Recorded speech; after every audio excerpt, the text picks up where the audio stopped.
Yeah, hi Mimi. Hi. Hi. How was your day? Yeah, it was pretty fine. Pretty fine? Yeah, it was a little bit stressful. You was exercising. Yeah, I danced a lot. You danced a lot. And I was writing on a solo project for the school I'm going to. Yeah. Yeah, so I know about that thing, and I think our audience is not, at the moment, not so interested in that because we want to talk about a special thing. Yeah. Good evening, ladies and gentlemen. This is CULTO Art TV International, and this is a typical CULTO Art TV talk. Why are we talking today? Because we did a project together. Really, we did? Yeah. Yeah. Yeah. How did you feel with the project? I'm really impressed by it. I was surprised that it turned out that well. Yeah, huh? Yeah, I was. Yeah. In the beginning, I was unsure if I could do it because normally I'm more of a dancer who dances after choreographies and not like just freestyle and totally lose control. And so I was a little bit unsure if I could do it, but it turned out pretty well. We prepared a little bit before. Yeah, huh? We talked about Yeah. relax, but we talked intense, and there was a title Yeah. what gives us a certain direction, Yeah. religious overdrive. Yeah. Religious. So, and you had an idea about that. Yeah. Yeah, I know. I saw that. Yeah. And we tried 2 times. Mm-hmm. 2 takes, what is really, it's not so much. No. And we succeeded with a 2nd take. This is incredible. Yeah. I think so. Me too. Yeah, so I think the audience is interested, the audience who saw our work, and maybe they have some questions or they think about it, what is it, and what people did, who did it, and what did they think about it, how did they feel about it. And so I think it's interesting to talk a little bit about dance with you. Mm-hmm. Why is man dancing? What do you think? I think it's kind of a reaction of joy, because for me I always associate dancing with joy and also feelings, and I think that people, we're always trying to find a different way to express something that's going on inside. Maybe they just tried to express what they were feeling. Joy, that's interesting. Dancing is hard work. How can it make joy? That's well, it's hard work. You after you dance, you normally are sweating and you just want to lay in bed and relax, but you're happy because you did something, and it's, I don't know why, but if I hear music and you just kind of forget what's around yourself and you just focus on the music and what your body is doing, and it kind of feels great because I feel the music in every part of my body, and it's just, I can let go of my head and of my thoughts, and that's, I think, why it's so joyful. Yeah, you can let go, huh? Mm-hmm. Maybe that's what we are talking about, because I know different dancers, and so the ballet dancers do a little bit different. Yeah, they do totally different. You know that, yeah? They're training all the day very hard, very seriously, and thinking about a great career as one of a million dancers, and to get maybe the prime ballerina, a very famous ballet. And so what you do is very different, I think, yeah? Yeah. Yeah, that's why is man dancing? It's I'm thinking a lot about roots, a lot about traces. You know traces, yeah? From where does it come? Yeah. And can we go back to our sources?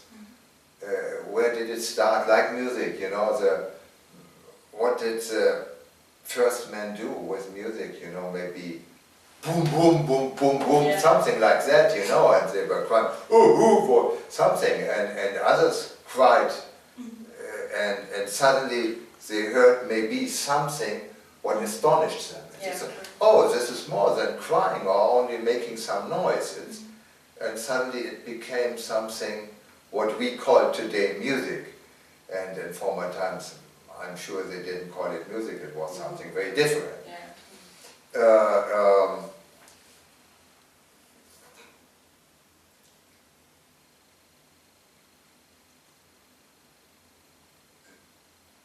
Maybe there's something about, what do you think about shamanism? I'm not really too familiar with it. I don't really know a lot about it. So I don't really have an opinion on it. But you heard about... I heard a few things about it, but I don't really know. But you heard about rain dancers. Yeah, I know. They are dancing for rain. Yeah. Yeah. Maybe it's also, I think, they often music and dance and art is connected, well, in the past, like in Egyptian times, or maybe in shamanism times, or way back, that they kind of combined it with their belief, and maybe they thought if they would dance, that the rain will fall. Yeah, they would sing, the rain will fall. Yeah, really. Yeah. Yeah, they really mean it, you know, and it's like a prayer what they are doing, you know, it's more a prayer. And so there are a lot of religious dancing, for example, this whirling, what the Sufis do, you know, they are just, and they are trying to dance to connect with the universe. Yeah. That's what they are doing. That's a different kind of dance, it's not this expressing thing. And what you try to do for this idea we had, religious overdrive, what does it mean, religious overdrive? Did you have an idea about that, religious overdrive? I had it was funny because when I heard the name, I had a completely different picture in mind for when you told me how it's going to look like, because you were telling me that it should kind of look like, I should look wasted, and I should just wear something baggy and not that fresh and glamorous. Punky. Yeah, punky. Yeah. And for me, every time when I hear religion, I always, there's always a cross popping on in my mind, and it's always connected with Catholic and churches, but I know that religion is more complex than that. So I was a little bit confused, but when I thought about it, I kind of thought, yeah, it's more complex than you think. Overdrive is in my former times as a musician, in the beginning in the 70s, overdrive was a little machine, electronical machine, just what makes the guitar sounds very dirty and with gave it a long sustain, you know, but made it a little bit weird, yeah. And so this was my idea, just having this dance with some overdrive, with you know, with something what makes it weird, and how I saw it, for me it was really genius how you transformed this idea and just starting from a little bit trembling, you know, and this trembling went on and increased more and more. And did you feel something when you did it? When we first did it, I didn't feel anything because when we first, like the first shoot, I was too nervous. But the second time I felt something, and after we did it, I was also kind of relieved, and it felt good because I could have just escalated. I kind of just lost control of my body, and I wasn't dancing like I should dance, like a ballerina, or I should, I don't know, stretch my legs and stretch my arms out. So I just had to kind of lose control of my body. Kind of also feeling good. It felt weird, but good. Kind of a way, yeah. Is dancing something in that way, how you tried, and what was the content, the idea of our project? Is dance something one can really do? Yeah, you know what I mean, yeah, huh? I know, You yeah. did, I did my thing, and but did we really something? I don't know. I think that's so complex, and especially like this kind of dance, you don't really know if it's really dancing or not. It's kind of on the edge of it, and it's way too complex to really know if it's really dancing. I ask because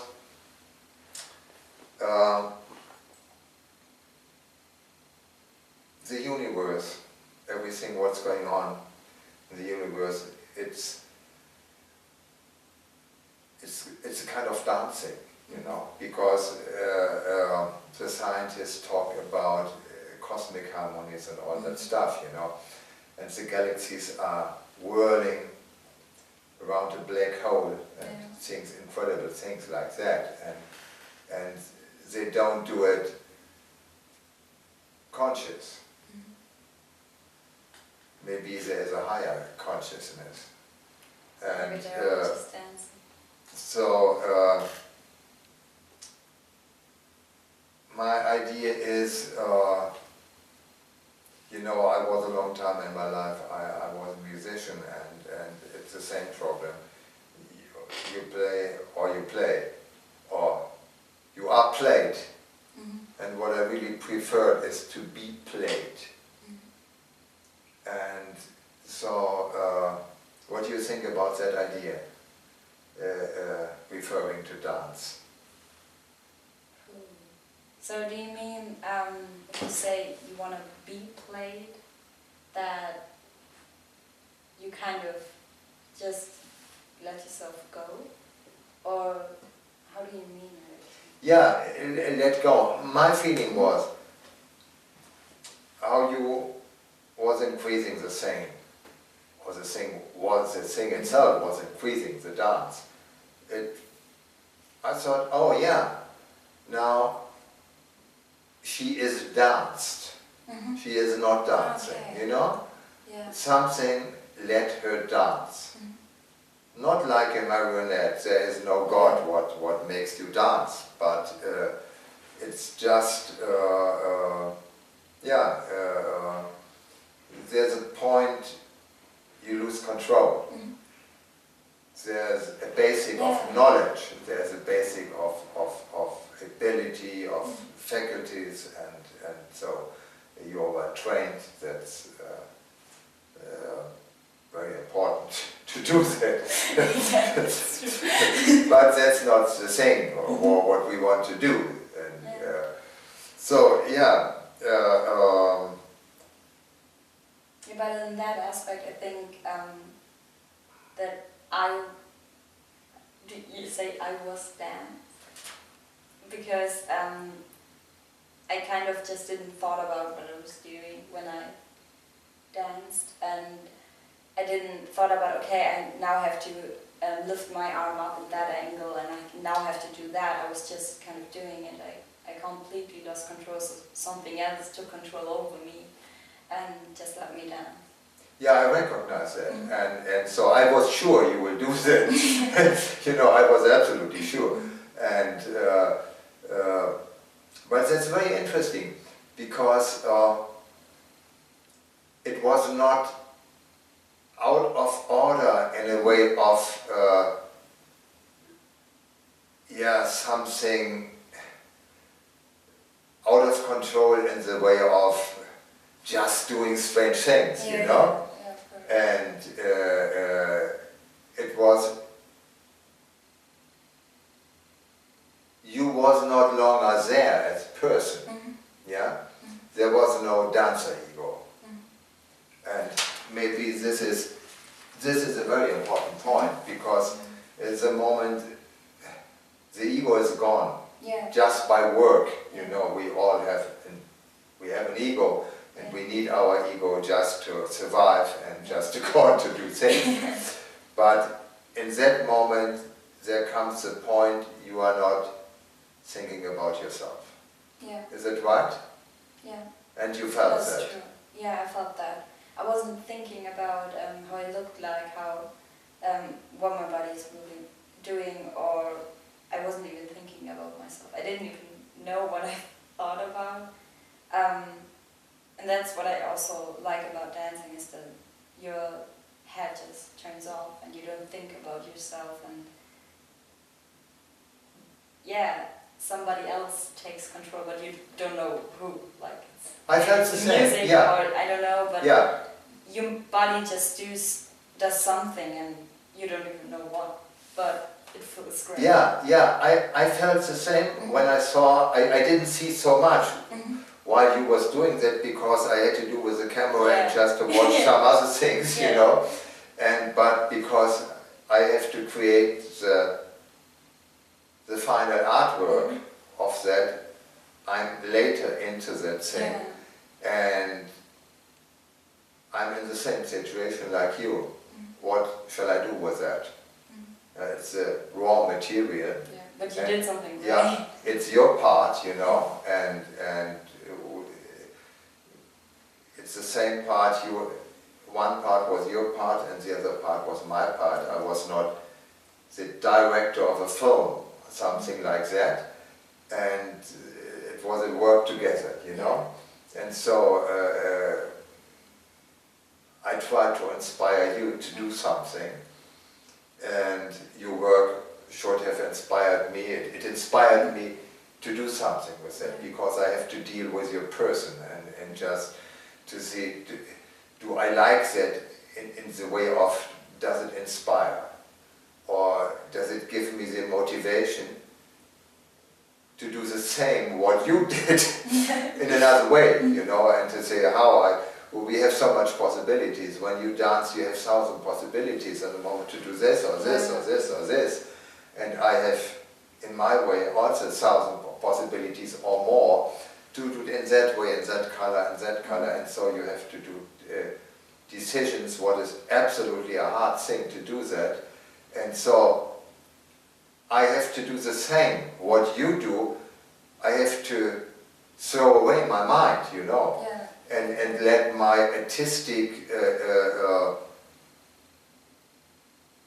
experiences, my professionality, I have to forget about that. The professionality is just a tool to make a product, but to do the product is just, I have also to forget what I know. And I was very content, and you want to go on with things like that? You like that? I enjoyed it really, and it was also fun working with you, because when I saw the final product, I was really happy what you made out of it. And for me, I never did something like that, because I always danced completely different, like hip-hop or contemporary or ballet, but I never tried something like that, and I like it. I don't know, it feels good to just try something different, because I always hated, not hated, but I always disliked about the typical dance styles, that there was always like an order, and you have to do this and that, and you can't just lose control. And for this expression kind of dance, you can let go and just let go of control and don't think about what you're doing, and I enjoyed it. So you really think it was something new for you? it was something. It was a new experience. Yeah, I'm glad about that. It was, I had experiences where I just wasn't thinking about what I'm doing while I was dancing, but it was not kind of, I still had control over my body. I kind of still wanted that my body does that, or that my body shows, I don't know, makes this move and this should express this feeling, but it was never like just completely lose control. So I don't know if you understand. And yeah, absolutely understand. And you think you really had that feeling you lost control in that way, how we talked about that. Yeah, great. Yeah, that's great. That's it was my aspiration, just to get to that point. Yeah, great. So I think there are no other questions. We could talk about other things, about maybe idols you have and all that we talked about before, about this famous expressive dancer Louise Le Cavalier, but it's not necessary to talk about that. And so we do our own thing. And yeah, I would really like to do with you another thing. You would like to? I would like to. Yeah, great. Yeah. Mimi, thank you very much for the work. Thank you. And I have very much respect for what you did. And I would really like to do another thing with you. Me too. I would be really happy. This was CULTO TV, Ulrich Hammer, and now I have to say this is the dancer Mimi Himmelreich. Thank you for listening. Thank you for being our audience. Good night.